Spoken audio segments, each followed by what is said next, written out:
Glória a Deus. E hoje então vamos falar sobre a esperança em cima do assunto a volta de Jesus Cristo. Olha aí, irmão. Glória a Deus. 1 de Tessalonicenses capítulo 4, versículo 13 diz: Irmãos, não queremos que vocês sejam ignorantes quanto aos que dormem. Primeira carta de Paulo aos Tessalonicenses, capítulo 4, verso 13. 4:13, acharam aí, irmãos? Sim? Irmãos, não queremos que vocês sejam ignorantes quanto aos que dormem, para que não se entristeçam como os outros que não têm esperança. Se cremos que Jesus morreu e ressurgiu, cremos também que Deus trará mediante Jesus e com Ele, aqueles que nele dormiram. E dizemos a vocês pela palavra do Senhor que nós, os que estivermos vivos, os que ficarmos até a vinda do Senhor, certamente não precederemos os que dormem. Pois dada a ordem, com a voz do arcanjo e o ressoar da trombeta de Deus, o próprio Senhor descerá dos céus, e os mortos em Cristo ressuscitarão primeiro. Depois nós, os que estivermos vivos, seremos arrebatados com eles nas nuvens para o encontro com o Senhor nos ares. Alguém pode dar uma glória a Deus aí? Esse texto parece assim bem pentecostal, né? Assim, subir as nuvens, encontro nos ares, aquela coisa assim, né? E assim estaremos com o Senhor para sempre. Consolem-se uns aos outros com essas palavras. Irmãos, quanto aos tempos e épocas, não precisamos escrever-lhes, porque vocês mesmos sabem perfeitamente que o dia do Senhor virá como um ladrão à noite. Quando disserem paz e segurança, a destruição virá sobre eles de repente, como as dores de parto da mulher grávida, e de modo nenhum escaparão. Mas vocês, irmãos, não estão nas trevas, para que esse dia os surpreenda como um ladrão. Vocês todos são filhos da luz, filhos do dia. Não somos da noite, nem das trevas. Portanto, não durmamos como os demais, mas estejamos atentos e sejamos sóbrios. Pois os que dormem, dormem de noite, e os que se embriagam, embriagam-se de noite. Nós, porém, que somos do dia, sejamos sóbrios, vestindo a couraça da fé e do amor, e o capacete da esperança da salvação. Porque Deus não nos destinou a ira, mas para recebermos a salvação por meio do nosso Senhor Jesus Cristo. E Ele morreu por nós, que quer estejamos acordados, quer dormindo, vivamos unidos a Ele. Por isso exortem-se e edifiquem uns aos outros, como de fato vocês estão fazendo. Amém? Senhor, obrigado pela Tua palavra. Deus, obrigado por esse tempo tão precioso que temos desfrutado até aqui. Nós oramos para que, pela Tua graça, o Teu Espírito nesse momento nos ajude a entendermos a Tua santa palavra, Senhor. Nós queremos aprender de Ti, nós queremos Te ouvir. Nós oramos agradecidos em o nome de Jesus. Amém. Amém, irmãos. Glória a Deus. Bom, pelo que parece, nas palavras do apóstolo Paulo aqui, alguns irmãos da igreja de Tessalônica estavam morrendo. Nós não sabemos o motivo da morte dos irmãos. Paulo não sugere que a morte de alguns irmãos seja por razão de martírio. E ele também não nos dá a entender se a morte de alguns dos irmãos acontecia por morte natural ou por alguma enfermidade. Mas o fato é que após Paulo ter passado por essa igreja, ter permanecido ali por 3 semanas, e agora está de Corinto escrevendo essa carta para a igreja de Tessalônica, alguns irmãos estavam morrendo. E a morte estava preocupando alguns irmãos, porque morte é um negócio que preocupa o pessoal. Sim ou não? Morte é uma coisa que deixa o pessoal preocupado. Principalmente quando nós não temos a perspectiva cristã certa a respeito desse assunto, morte. Porque nós podemos ter perspectivas difusas, né, a respeito desse assunto. Nós podemos enfrentar a morte mesmo sendo cristãos, ou não sendo, pela perspectiva do ateísmo, né? A gente pode pensar que a morte é o desfecho de tudo, que a morte faz com que todos os nossos projetos e a razão da nossa vida, ela simplesmente se acabe. Algumas pessoas lidam com a morte pelo viés do desespero exatamente por causa disso, porque apesar de serem cristãos, para elas a morte é a aniquilação do ser. A pessoa morreu ali, acabou, não tem mais nada.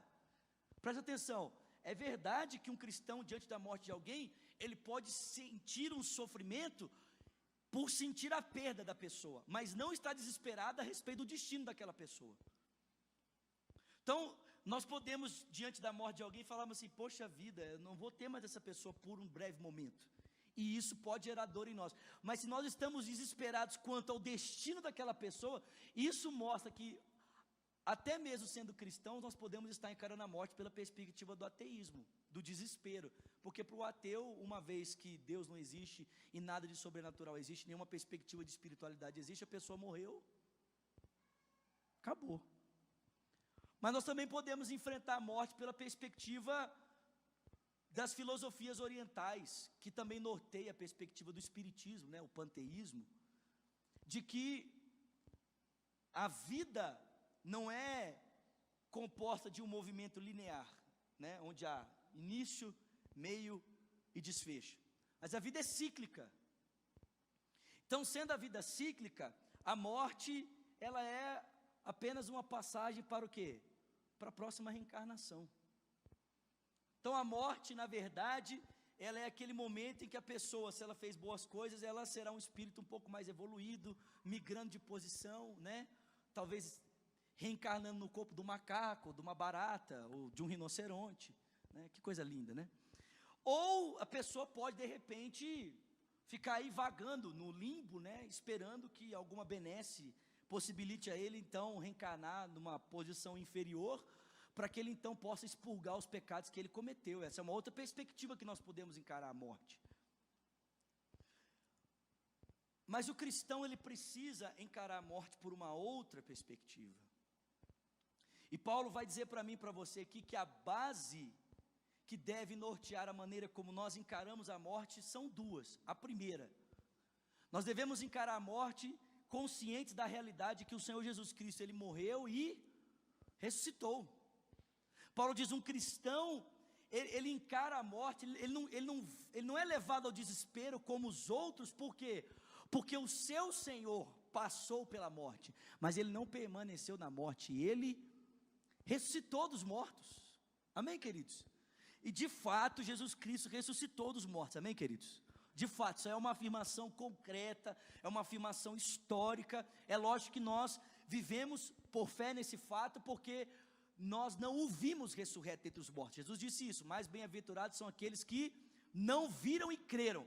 Mas nós não fazemos a afirmação da ressurreição do Senhor Jesus baseado na ficção científica, baseado em argumentos etéreos. Não, existem provas concretas no tempo e no espaço que tornam evidentes que Cristo de fato ressuscitou dos mortos. Ele de fato saiu da sepultura, amém? Saiu, pronto, final, está vivo, amém? O cristão lida com a morte em primeiro lugar nessa certeza, o seu mestre ressuscitou dos mortos. Jesus Cristo venceu a morte, amém? Mas a segunda maneira como cristão, ou o segundo fundamento de um cristão para lidar com a morte, é a parousia, é a volta de Jesus Cristo, amém? É a volta. E Paulo, então, ele vai construir aqui o seu argumento para sanar a dúvida dos cristãos a respeito da morte, mais incisivamente em cima do evento da parousia. Por quê? Porque parece para essa igreja, da volta de Cristo, parousia é a volta de Jesus, amém, irmãos? A volta de Cristo. Parousia, fala comigo, parousia, isso. Porque parece que alguns irmãos aqui estavam preocupados assim, poxa vida, se nós os vivos que esperamos pela volta do Senhor experimentaremos esse momento, e os que morreram, o que vai ser deles? Quando Jesus Cristo voltar, esse pessoal experimenta da graça da volta do Senhor ou não? Eles morreram, e agora? em que estado esse pessoal se encontra, e no estado que eles se encontram, de alguma forma, eles podem experimentar desse benefício, dessa benesse da volta de Cristo. E aí Paulo, então, em primeiro lugar, vai mostrar para eles o que é a parousia, o que é a volta do Senhor, como se dará a volta do Senhor.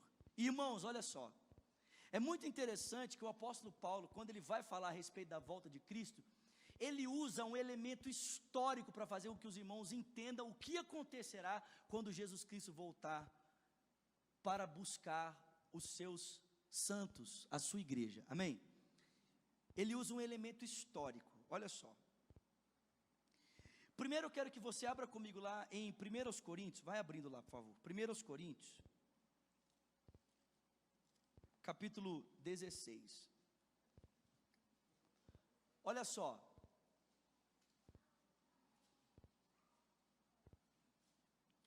A palavra usada por Paulo aqui no grego para traduzir a volta de Cristo é a palavra parousia.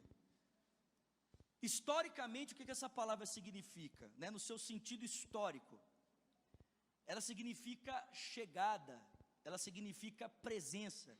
Em 1 Coríntios capítulo 16, verso 17, o apóstolo Paulo diz assim, ó: alegrei-me com a vinda de Estéfanas, Fortunato e Acaico, porque eles supriram o que estava faltando da parte de vocês. Grifa essa palavra vinda aí na sua Bíblia, grifa ela se você quiser. A palavra que Paulo usa para descrever a chegada desses irmãos para suprir uma necessidade, qual é a palavra? Qual é a palavra? Parousia. Então olha só, a presença desses irmãos, a vinda desses irmãos é chamada por Paulo de parousia. Parousia. Um outro texto, 2 Coríntios, vem comigo. Capítulo 7.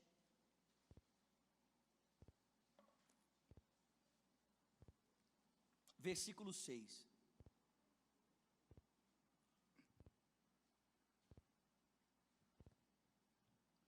Olha o que a Bíblia diz, 2 Coríntios 7, 6. Deus, porém, que consola os abatidos, consolou-nos com a chegada de Tito, e não apenas com a vinda dele, mas também com a consolação que vocês lhe deram. Ele nos falou da saudade, da tristeza, da preocupação que vocês têm por mim, de modo que a minha alegria se tornou ainda maior. De que forma os irmãos foram consolados? De que forma Paulo foi consolado? Pela chegada de quem? De Tito. Qual a palavra usada aqui? Parousia. Então presta atenção, irmãos, no seu contexto histórico, a palavra parousia significa a chegada, a volta, a presença de Jesus, amém? Mas, essa palavra era usada em um outro contexto. Olha que coisa maravilhosa, irmão. Só que a palavra parousia não significa apenas presença, não significa apenas, chegada. Essa palavra também era usada numa conotação solene, numa conotação oficial. Ela era empregada quando uma visita governamental, quando o advento de um oficial soberano, especialmente para se tornar o novo imperador, então vinha para Roma depois de anos de distúrbios e conflitos, trazendo com ele felicidade a todos, por causa da sua presença e colocando ordem em tudo à sua volta. Então olha só, a palavra parousia também era usada quando? Quando havia troca de imperador no Império Romano. Então quando Roma estava em confusão, em conflito, e alguém voltava do campo de batalha para assumir o império, e a partir então dessa posição de governo, estabelecer novamente a paz, a ordem, cessar os conflitos e trazer novamente o senso de segurança às pessoas do império. Qual era a palavra que era usada? Parousia. Então presta atenção, gente. Paulo parece que, observando a maneira como essa palavra era usada no seu contexto histórico, ele olha para a volta de Cristo e ele diz: a vinda de Cristo é como a parousia. A vinda de Cristo é como a chegada de alguém para assumir uma posição de império, para assumir definitivamente a posição de governo. Porque na verdade, irmãos, na verdade, o verdadeiro soberano sobre tudo e sobre todos não era o César romano, é o Senhor Jesus Cristo. Paulo olha e diz assim como, né, o soberano assumia essa posição, a fim de que por meio dela ele pudesse estabelecer a paz, acabar com os conflitos e trazer o senso de segurança ao coração do povo, o Paulo diz, quando Cristo voltar, ele vem para ser o soberano, ele vem para ser o Senhor sobre tudo e sobre todos, ele vem para estabelecer o seu governo, ele vem para estabelecer o seu querer, e a partir do seu governo, todas as nações da terra experimentarão de paz, todas as nações da terra experimentarão de segurança, experimentarão da sua vontade, por quê? Porque ele é o Senhor. A volta de Cristo para o apóstolo Paulo é como a parousia. Vocês estão comigo aqui? A parousia, olha só gente, seguindo aqui,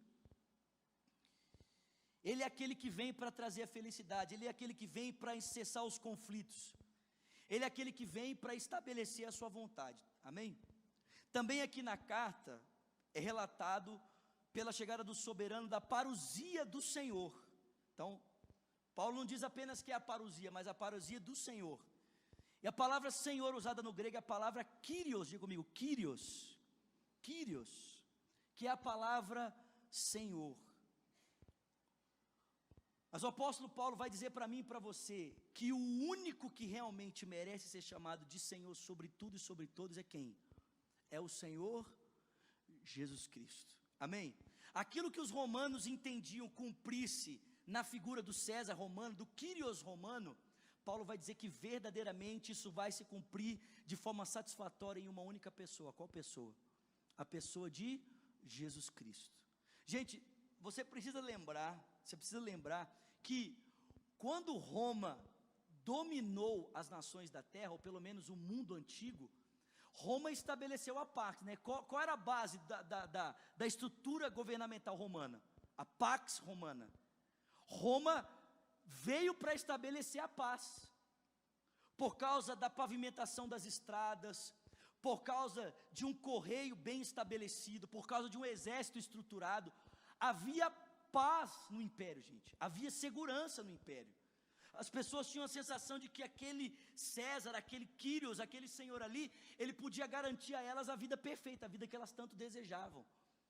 O apóstolo Paulo vai dizer que aquilo que os romanos entendiam viver parcialmente, somente Cristo poderia dar definitivamente, satisfatoriamente. Por quê?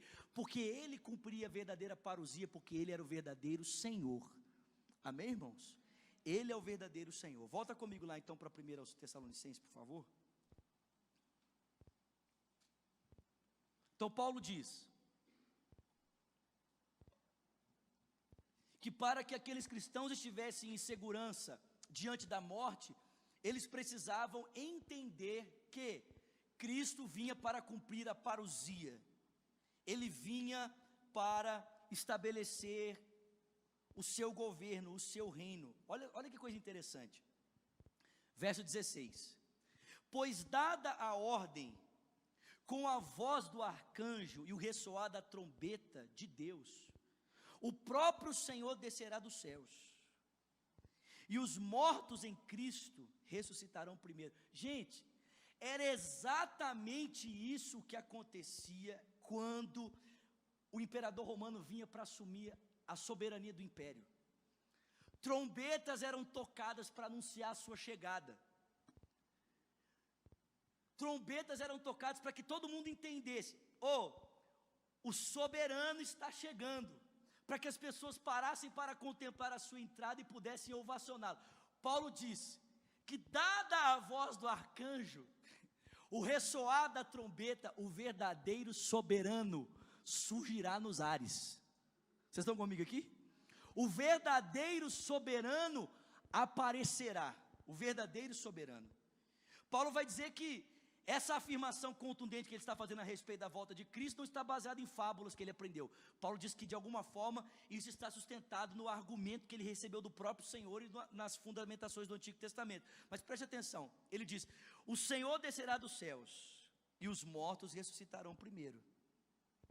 Depois nós, os que estivermos vivos, seremos arrebatados com Ele nas nuvens para o encontro com o Senhor nos ares. Então eu quero que você, preste atenção, quero que você mentalize, tente imaginar a cena do que acontece no terreno, mas agora acontecendo numa proporção sobrenatural, amém? Extraordinária.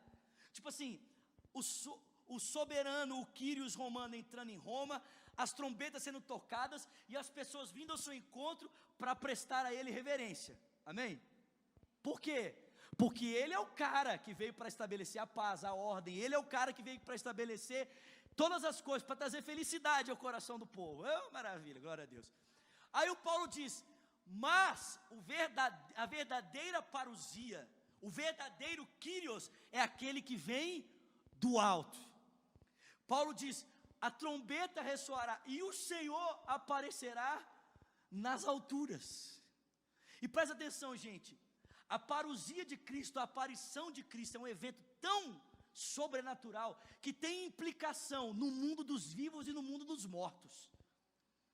A aparição do Senhor vai causar uma reação, tanto a vivos como a mortos. O texto diz que os mortos, diante da aparição de Cristo, ressuscitarão. Aqueles que confiam em Cristo, para estar com Ele para sempre, e os que não confiam, para serem por Ele julgados. Mas a aparição de Cristo não apenas afetará o mundo dos mortos, afetará também a realidade dos vivos, porque os vivos verão o Senhor, e quando eles verem o Senhor, o texto bíblico diz que eles subirão para encontrar com o Senhor nas nuvens. Agora escuta isso aqui, gente. A gente tem aquela tendência de pensar, ou ler o texto aqui, e pensar que as nuvens aqui são as nuvens do céu, né? Nós vamos encontrar com o Senhor nas nuvens do céu. Não, irmãos. Presta atenção. Vocês estão comigo aqui, gente? Eu estou explicando a parousia primeiro. Fica comigo aqui. A gente tem a tendência de entender as nuvens como as nuvens do céu. Mas escuta aqui, nós não podemos ler as nuvens aqui como nuvens do céu. A nossa interpretação, ela tem que ser proporcional àquilo que a Bíblia fala sobre esse assunto.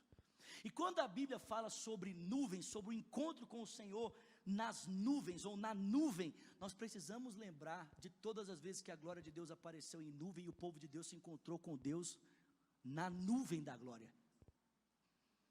Gente, nós estamos falando da aparição de Cristo para todo mundo em glória, e o encontro do povo de Deus com Cristo na sua glória, na sua nuvem de glória.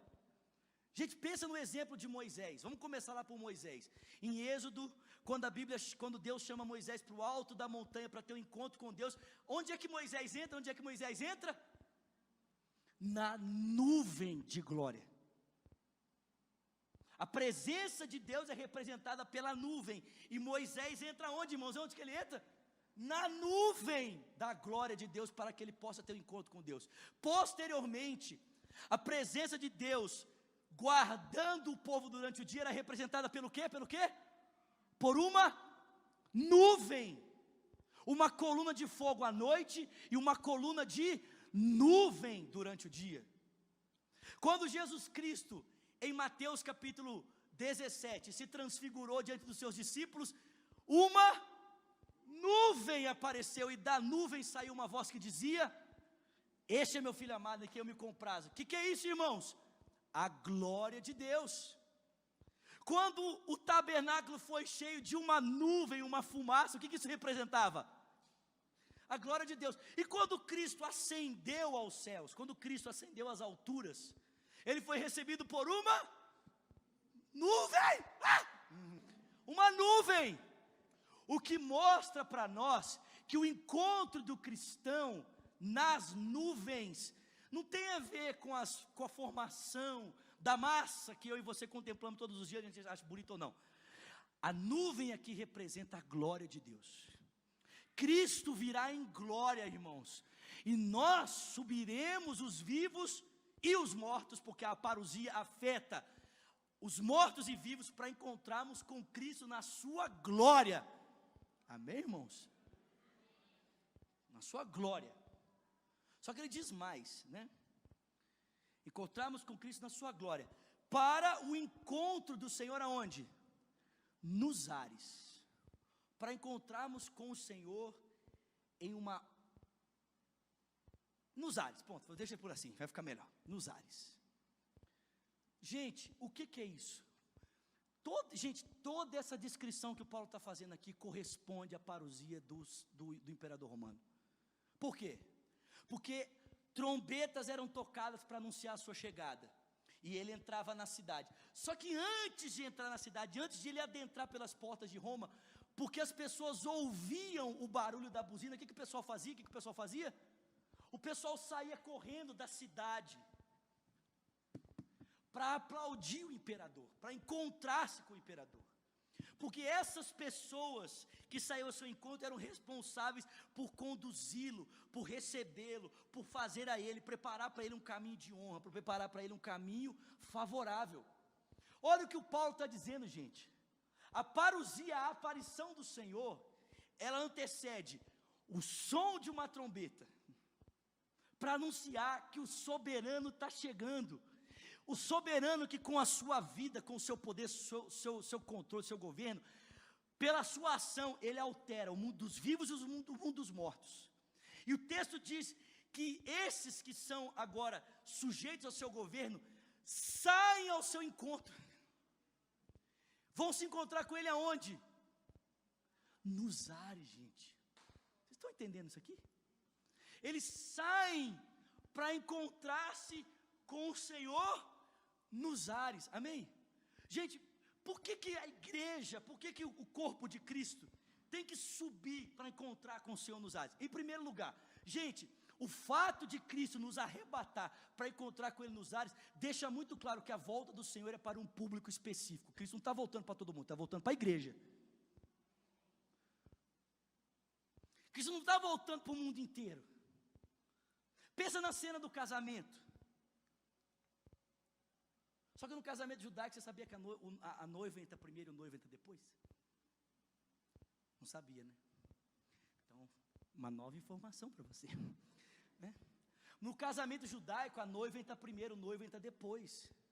Mas, gente, presta atenção, ainda que seja o casamento brasileiro, a noiva vem ao encontro do noivo, amém? Mas chega um determinado momento que o noivo também sai ao quê?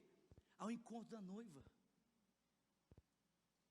Jesus está voltando para a igreja, queridos. Ele está voltando para os seus. E porque Ele está voltando para os seus sairão para encontrar-se com Ele nas alturas, amém? Por que nas alturas? Por que tem que ser nos ares? Por que não pode ser nos mares? Por que tem que ser nas alturas, nos ares? Muito simples, irmãos. Aonde é que a Bíblia diz que funciona todo o campo de atuação das trevas? Satanás é o príncipe do poder dos ares. Onde é que Cristo vem para encontrar com a igreja? Nos ares. Para quê, querido? Para definitivamente declarar que todo o poder das trevas está eliminado. Ele é Senhor sobre tudo. Ele é Senhor sobre todas as coisas. Amém, meus irmãos? Amém? Ele é Senhor sobre tudo. Ele é Senhor sobre todos. E aí a gente encontra com Jesus nos ares e faz o quê? Some e desaparece para voltar o ano que vem? Sim ou não? Não, querido. Nós nos encontramos com o Senhor para recebermos a Ele. A igreja é a responsável por abrir o cortejo de boas-vindas para aquele que é o Senhor, para aquele que é o Rei dos Reis, para aquele que é o Senhor dos Senhores. É muito simples você perceber isso. Pense na parábola das 10 virgens em Mateus capítulo 25. As prudentes saem ao encontro do noivo, para fazer o quê? Ficarem ali com ele. Beleza, está tão legal aqui, né? Vamos ficar por aqui. Sim ou não? Não. Elas saem ao encontro dele, para juntamente com ele entrarem nas bodas do Cordeiro, para entrarem na festa. Elas saem ao encontro para recebê-lo, querido. Nós vamos ser levados às alturas, não para sermos levados para um outro lugar, mas para recebermos a Cristo e novamente com Ele descermos, para com ele estabelecermos o seu governo, o seu reinado. Amém, queridos? Uma outra forma da gente perceber isso, vem comigo para o livro de Atos, por favor, vem comigo. Vamos lá, irmãos, Atos, capítulo 28.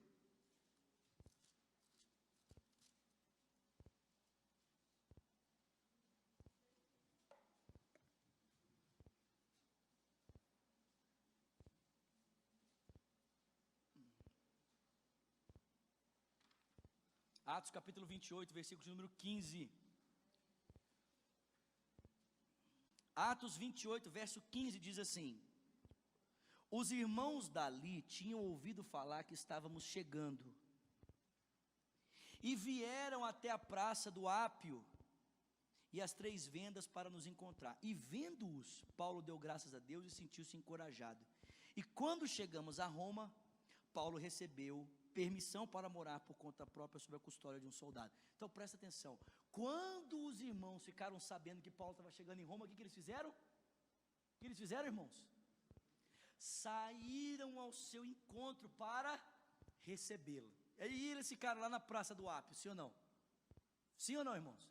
Não, eles tomaram Paulo e o conduziram para onde?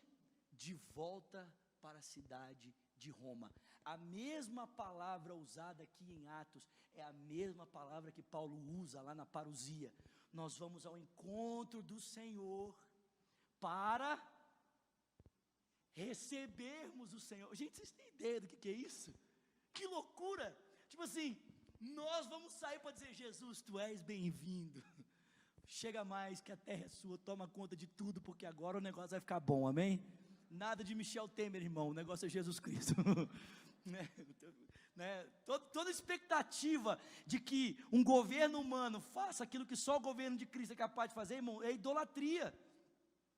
Nós acreditamos, que pode haver uma melhora, mas presta atenção, irmão, nenhum governo humano é capaz de definitivamente resolver os problemas dos homens, porque nenhum governo humano é capaz de tocar no ser humano. Ele é capaz de fazer projetos, estruturas políticas, é capaz de planejar um monte de coisa, mas querido, presta atenção, toda especulação humana que promete dar aos homens aquilo que só Cristo é capaz de dar, se chama idolatria. Todo projeto de governo que tende a nos dar a ilusão de que ele é capaz de fazer o que só Cristo é capaz de fazer, é idolatria, irmão, é um ídolo, não é suficiente para resolver os problemas dos homens, amém? Então assim, o Temer é legal, mas não vai resolver, irmão, pode melhorar, mas resolver, só tem um Kyrios que resolve, o nome dele é Jesus. E aí nós vamos sair ao encontro dele para dizer: chega mais, pode vir, capitão, quebra tudo, põe o povo para correr. Imagina, irmão, que loucura. Tipo assim, os cristãos, escuta isso aqui, nós, já parou para pensar nisso? Nós que passamos a vida toda sendo rechaçados, muitos foram mortos, outros tiveram seus bens privados por causa da sua fé, outros que sofreram na sua família por causa da fé que abraçaram, de repente esses serão elevados, exaltados em glória diante de todos os homens, para que em glória estes possam receber o Senhor da glória, que virá em glória juntamente com esses para estabelecer o seu governo. Amém, irmãos? Que doideira, hein? Piração isso aqui, irmão, piração total. E aí o Paulo termina dizendo: e estaremos para sempre com o Senhor. Diga: estaremos para sempre com o Senhor. Agora, gente, presta atenção, essa breve frase, estaremos para sempre com o Senhor, resume muita coisa. Por quê? Porque presta atenção, a proposta do Paulo aqui não é fazer uma dogmática sobre a volta de Cristo. Paulo não está construindo um pensamento dogmático assim: vou explicar para vocês de forma dogmática os eventos da volta do Senhor. Não, ele está respondendo uma pergunta. Qual é a pergunta? O que é que vai acontecer com esse pessoal que morreu?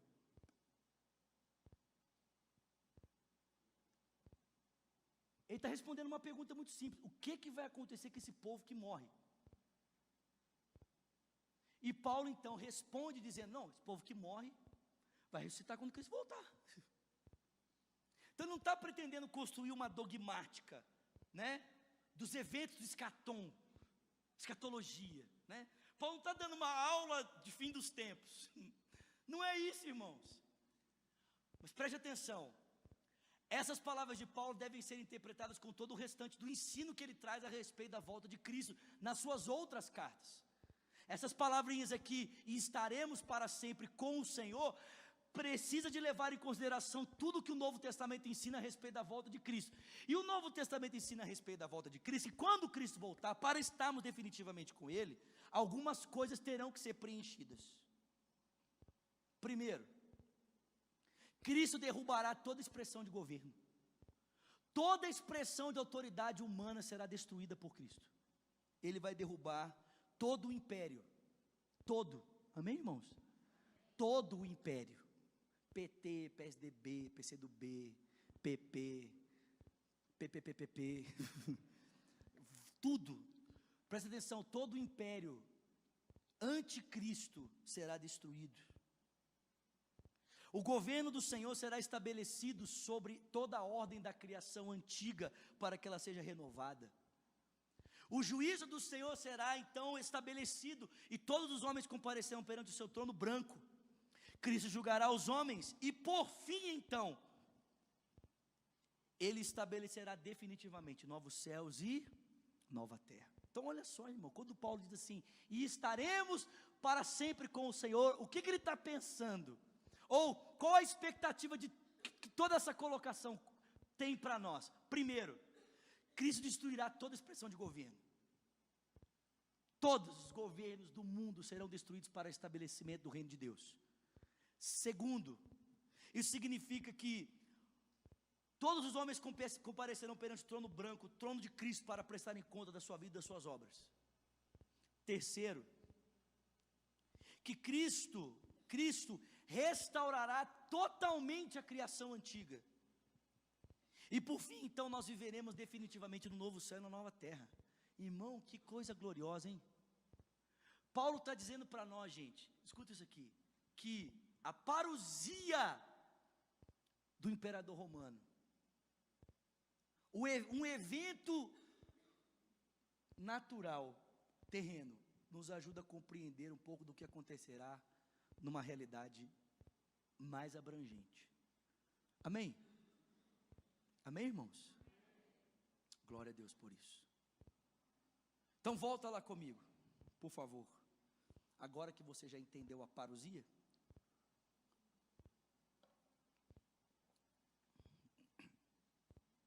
verso 14.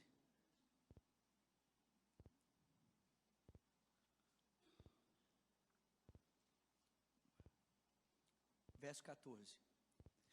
Se cremos que Jesus Cristo morreu e ressurgiu, cremos também que Deus trará, mediante Jesus Cristo e com Ele, aqueles que nele dormiram. Diga glória a Deus. Gente, primeiro ensinamento aqui. Escuta isso aqui. Isso aqui é muito forte. Nós pertencemos a um Jesus que morreu e ressuscitou. Portanto, nenhum cristão é abandonado por Cristo na morte. Olha o que o Paulo está dizendo. Se cremos que Jesus Cristo morreu e ressurgiu, cremos também que Deus trará mediante Jesus e com Ele aqueles que... O que está escrito aí? Nele, tem uma palavra mais importante aí do que dormem. Nele dormiram. Um cristão, quando passa pela morte, ele não é abandonado por Jesus. Um cristão dorme em Cristo, querido. Ele dorme em Cristo. Deixa eu dizer algo para você. Se você acha que um cristão, quando morre, fica dormindo o sono da alma, né?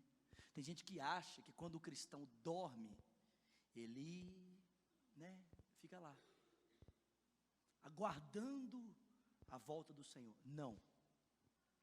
Preste atenção, querido. Quando um cristão morre, ele morre em Cristo. ele não é abandonado pelo Senhor Jesus na morte. O que significa que quando um cristão morre, ele não fica num sono profundo, ele se encontra diretamente com o Senhor Jesus Cristo. Vocês estão comigo aqui? Você quer ver? Abre comigo alguns textos aí. Vem comigo, Filipenses. Gente, isso aqui é muito forte, que isso? Um cristão não é abandonado por Jesus na morte. Você não passa pela morte sozinho, meu irmão. Quando você morre em Cristo. Você morre para estar com o Senhor. Filipenses capítulo 1, verso de número 23.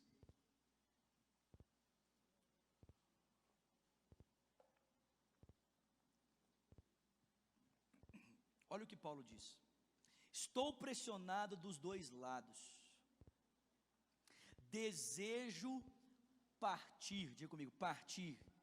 O que é esse partir aqui, irmão? Morrer. Paulo diz, eu desejo morrer. Aí o pessoal diz, gente, tadinho do Paulo, estava com depressão, precisava de cuidar dele, tomar os antidepressivos, dormir, se alimentar melhor.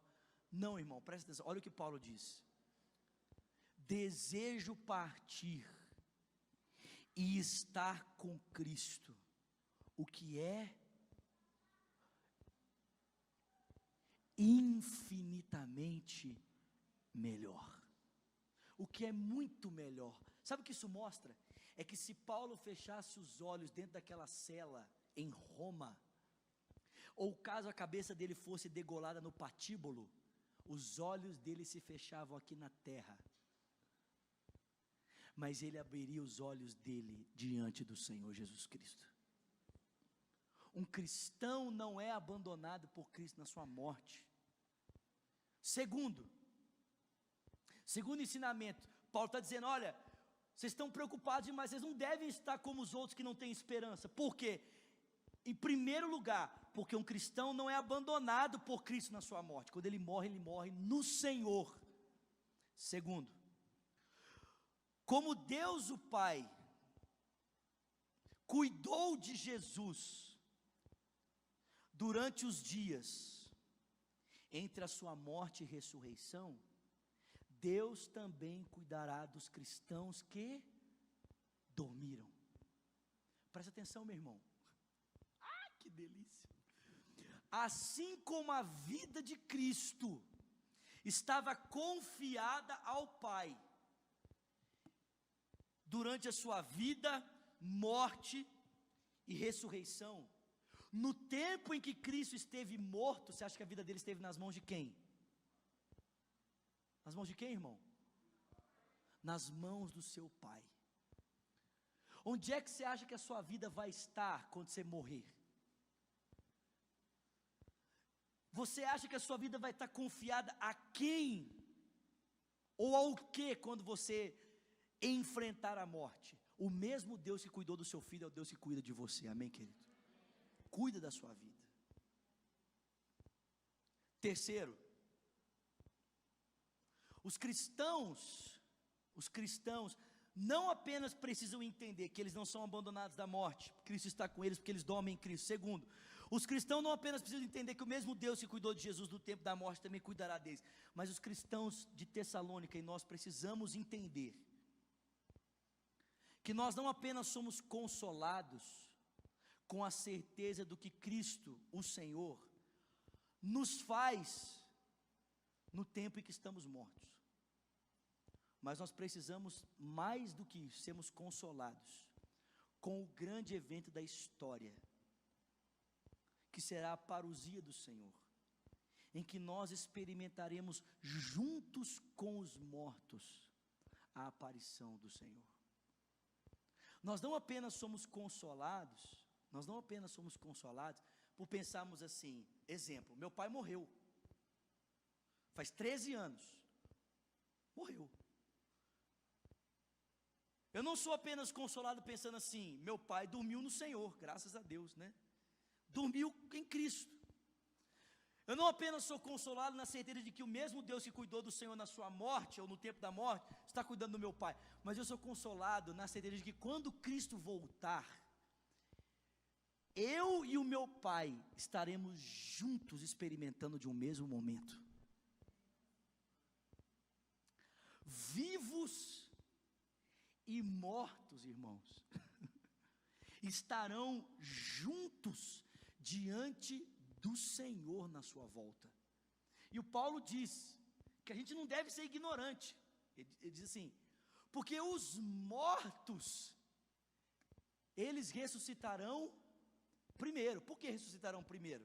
Porque eles já estão com Cristo. Amém? Uma vez que já estão com Cristo, quando Cristo aparecer, então eles nos precederão. Mas o texto diz: mas nós também, então, seremos levados às alturas, para encontrarmos com o Senhor nos ares. Consegue entender isso, queridos? De que forma Paulo estava ali, formando a perspectiva desses irmãos? Como é que aqueles irmãos deveriam lidar com as mortes que aconteciam no meio deles? De que forma eles poderiam não entrar em desespero, né?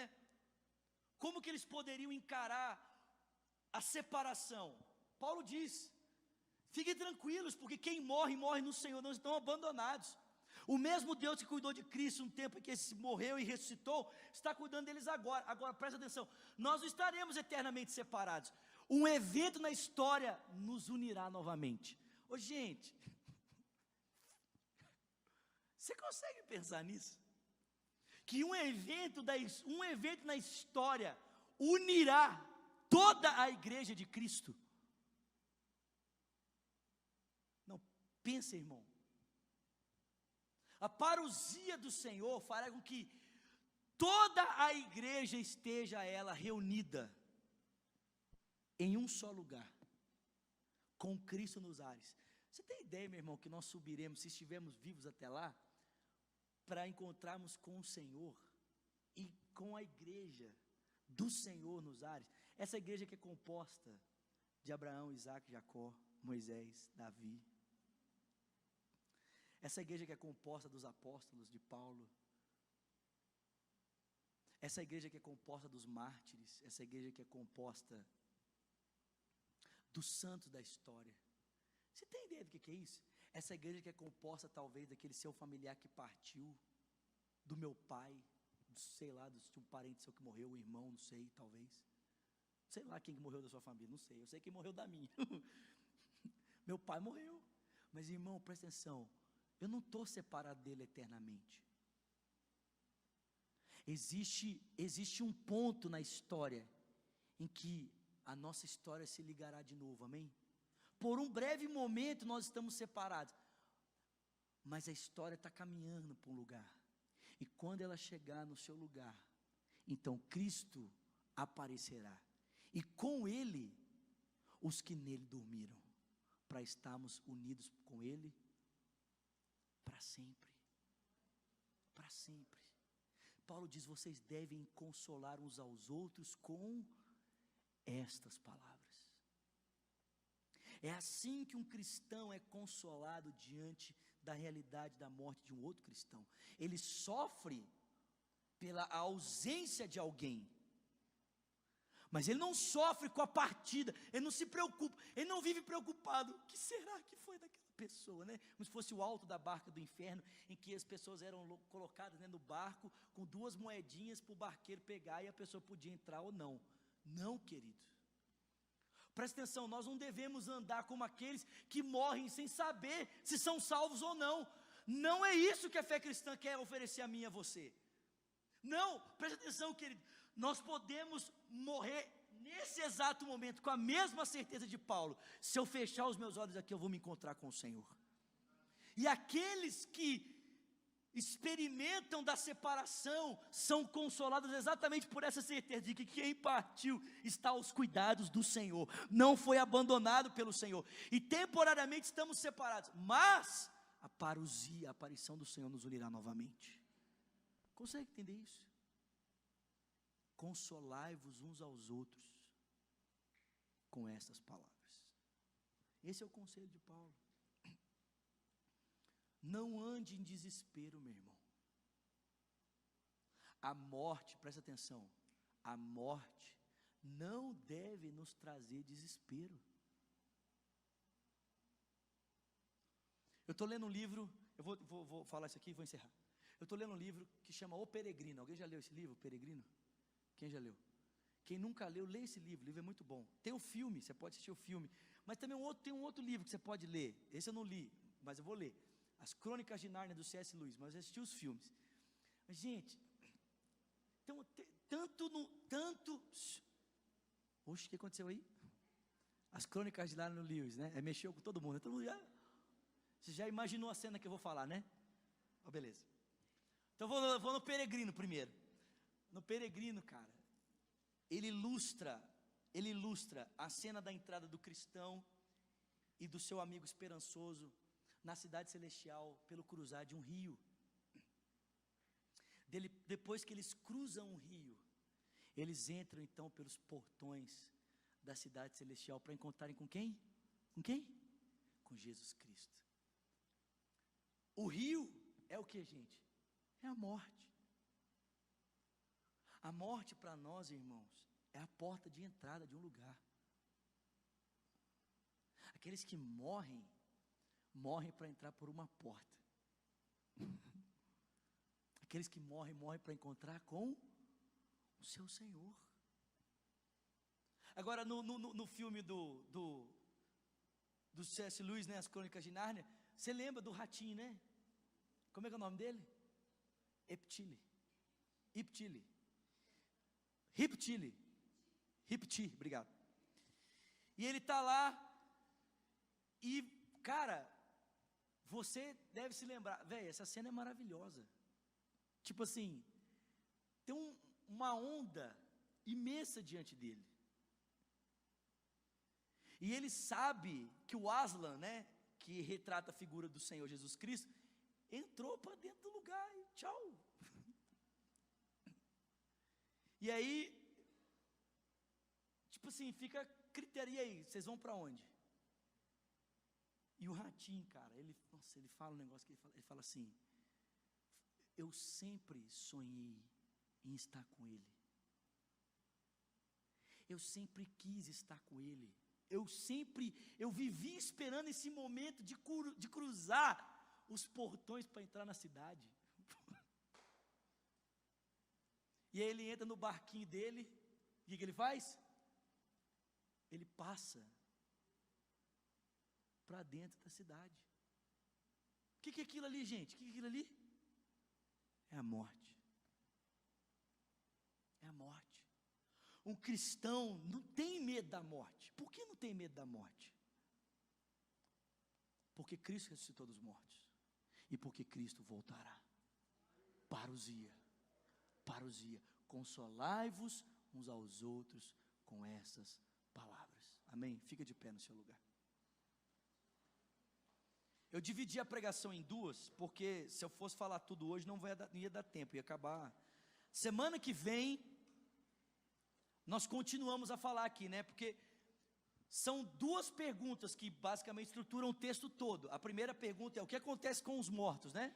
E nós respondemos: como um cristão lida com a morte de um ente querido cristão que partiu? Ressurreição e parousia. Mas tem uma outra pergunta aqui que compõe a porção que nós lemos, que a pergunta é: quando? Né? Quando Cristo voltará? Que é a segunda pergunta que está aqui implícita no texto. Paulo diz assim: irmãos, quanto aos tempos e épocas, não precisamos escrever-lhes, porque vocês sabem perfeitamente que o dia do Senhor virá como um ladrão à noite. E aí Paulo vai usar algumas alegorias aqui, algumas figuras, para ilustrar a volta do Senhor. Quando? Quando Cristo vai voltar? É a segunda pergunta. Tipo assim, tá, beleza. Então, se os que dormiram em Cristo ressuscitarão quando Cristo voltar, quando é que Cristo volta? Quer saber? Quer saber? Quer saber? Quem quer saber? Cenas do próximo capítulo. Amém? Venha quinta-feira que vem que você vai ouvir a mensagem da volta de Cristo. Amém? Quando Cristo voltar. Quer saber a data, irmão? Quer saber? Quer saber? Quer saber? Quer saber? Eu também. Eu também quero saber. Mas eu não sei, mas eu sei algumas coisas. Não a respeito da data, é claro, mas a respeito dos fatos que antecedem a vinda do Senhor. Amém, queridos? Escuta, eu vou falar isso aqui é muito importante. A nossa expectativa escatológica, se ela for errado, compromete a maneira como nós nos relacionamos com a história agora, sabia disso? Se nós não temos uma expectativa da parousia sensata, correta, isso compromete a maneira como nós dialogamos com o tempo hoje. Por quê? Porque um cristão que pensa que a aparição do Senhor e o arrebatamento é para que ele possa ir morar com Cristo no céu, é que tipo assim, essa vida não tem nada que presta, essa terra tem que ser destruída, isso aqui é tudo do diabo, capeta, Satanás, né? Um cristão que pensa que o arrebatamento nos ares é para ele sumir com Cristo para um outro lugar, sabe como ele se relaciona com a história? Ele se priva dela. Sabe por que ele se priva dela? Porque a percepção escatológica dele é que isso aqui não serve para nada, é que isso aqui tem que ser destruído mesmo, porque nós vamos para um outro lugar. Mas um cristão que tem uma perspectiva escatológica baseada naquilo que a Escritura ensina, e não em especulações, e que ele percebe que o desfecho da obra de Cristo não é aniquilar a terra, mas é restaurá-la, ele não age na história de forma furtiva, mas ele tenta profeticamente antecipar o que Cristo fará definitivamente na sua volta. Ele interage com a história, ele se relaciona com o seu tempo, a fim de que o governo de Cristo profeticamente seja visto agora, dentro da realidade do que se estabelecerá perfeitamente. Então presta atenção, irmão, não foge da história não, amém? Não foge não, amém, querido? Amém? Não foge não. Tipo assim, esse mundo jaz maligno. Não, o sistema que rege esse mundo jaz maligno, mas esse mundo tem muita coisa boa ainda. Agora esse mundo pode ver também como funciona a vida e o sistema de vida de uma pessoa que é governada pelo Rei dos Reis e Senhor dos Senhores. Isso depende de quem? De nós, da igreja. Amém, querido? Feche seus olhos agora, por favor. Senhor, eu oro para que nessa noite o Senhor console, Deus, corações aqui. Eu sei de algumas pessoas que estão aqui nessa noite que há poucas semanas perderam pessoas queridas, próximas, pessoas que estavam no seu convívio familiar. Eu sei de alguns irmãos aqui que estão lidando, Senhor, com o sofrimento do luto. E eu oro, Pai, para que essas três realidades, ó Deus, possam permear, ó Deus, o coração desses irmãos. Que quando nós passamos pela morte não somos abandonados. Que entre a nossa morte, Senhor, e a ressurreição, a volta do Teu Filho, nós estamos sendo cuidados pelo Senhor. E que a parousia será aquele evento, Senhor, em que nós estaremos novamente unidos, ó Deus, àqueles que estão agora dormindo no Senhor. Consola o coração dos irmãos com essa palavra. E nos dá, Senhor, ó Deus, também por causa dessa perspectiva bíblica a respeito da escatologia, essa perspectiva sensata, nos dá, Senhor, ó Deus, um procedimento de esperança, não de desespero, Senhor, que nós não sejamos como aqueles que estão desesperados, ou como aqueles, ó Deus, que estão, ó Pai, tentando de alguma forma, por meio, ó Deus, dos seus atos, expurgar os seus pecados, que nós tenhamos a expectativa, Senhor, ó Deus, de vida, uma esperança de vida, de que Cristo restaurará todas as coisas, e que a igreja pode ser nesse tempo, nesse momento, um agente profético do que Cristo fará perfeitamente na sua volta, Senhor. Faça isso conosco, Pai, nós te pedimos isso, em o nome do Teu Filho Jesus Cristo. Quem crê, diga amém.